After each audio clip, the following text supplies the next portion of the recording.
Today in our 2011 Nissan Versa, we're going to be taking a look at and showing you how to install the CURT Class One custom fit trailer hitch receiver.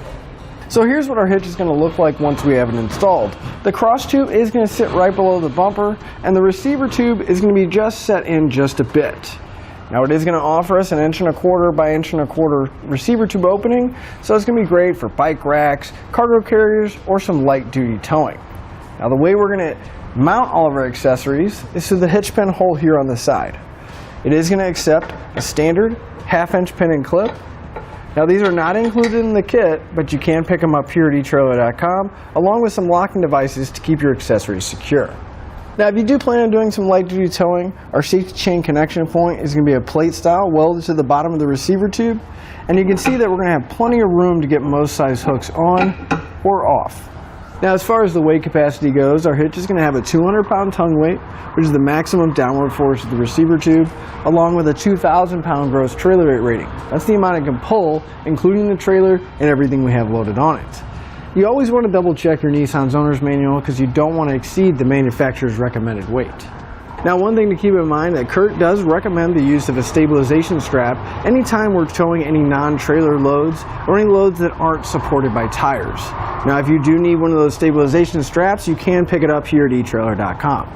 Now I'd like to give you a few measurements, and that's going to help you whenever you're looking for accessories for your new hitch. From the center of the hitch pin hole to the outermost edge of the bumper, you're right about 4.5 inches. That measurement is going to come in handy when you're looking at folding accessories to make sure you have enough room and that they're not going to come in contact with the rear bumper. And from the ground to the inside top edge of the receiver tube opening, it's be right about 11 inches. At that height, I would definitely recommend a bike rack or a cargo carrier that has a raised shank. That way we can get a little bit more ground clearance. So now that we've seen what our hitch looks like and gone over some of the features, let's show you how to get it installed. To begin our installation, we're going to come underneath the back of our Versa on the driver's side. Now if we look on the side of the frame rail, we'll see that we have two holes. Those are going to be our two mounting locations on the driver's side, but we're going to have to drill an access hole to get the hardware in place. So if we come to the bottom of the frame, we'll see that we're going to have several holes in the bottom. We can actually use one of these to enlarge it to make our access hole. I'm going to use a step bit to enlarge that hole, but you can use a file or whatever you have available.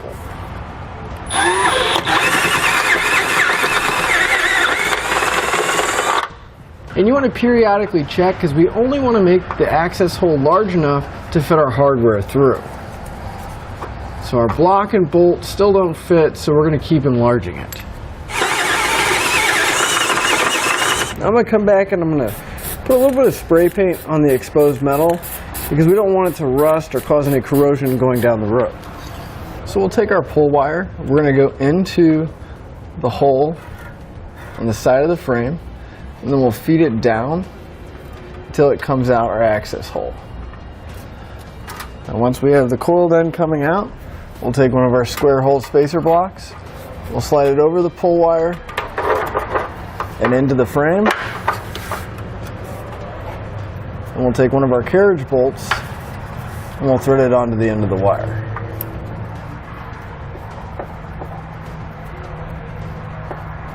And we'll want to push it back in the frame, and we'll grab our pull wire,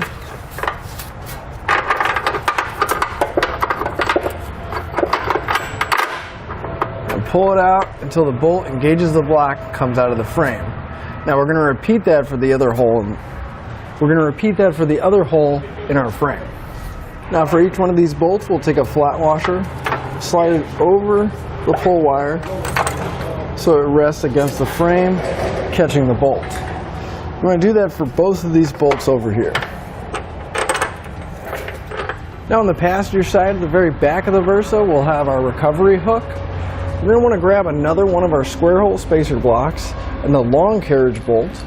We'll drop it down through.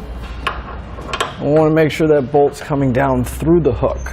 Now when we put our hitch up, the side plate over on the passenger side, we'll lift it up, but we want to make sure to put this square hole spacer block in between our hitch and the recovery hook. Now with an extra set of hands, we're going to lift our hitch up. You want to make sure you feed your pull wires on the driver's side through the hitch.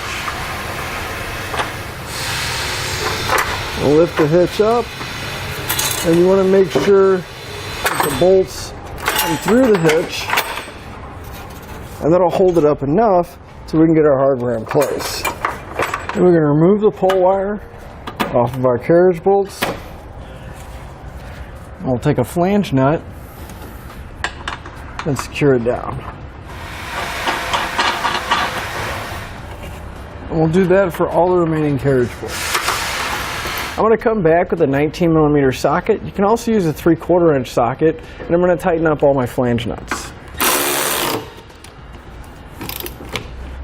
I'm going to come back with a torque wrench. I'm going to torque all my hardware down to the specified amount in the instructions. You want to make sure you repeat that for any remaining hardware you have. That'll finish up your look at the CURT Class One custom fit trailer hitch receiver on our 2011 Nissan Versa.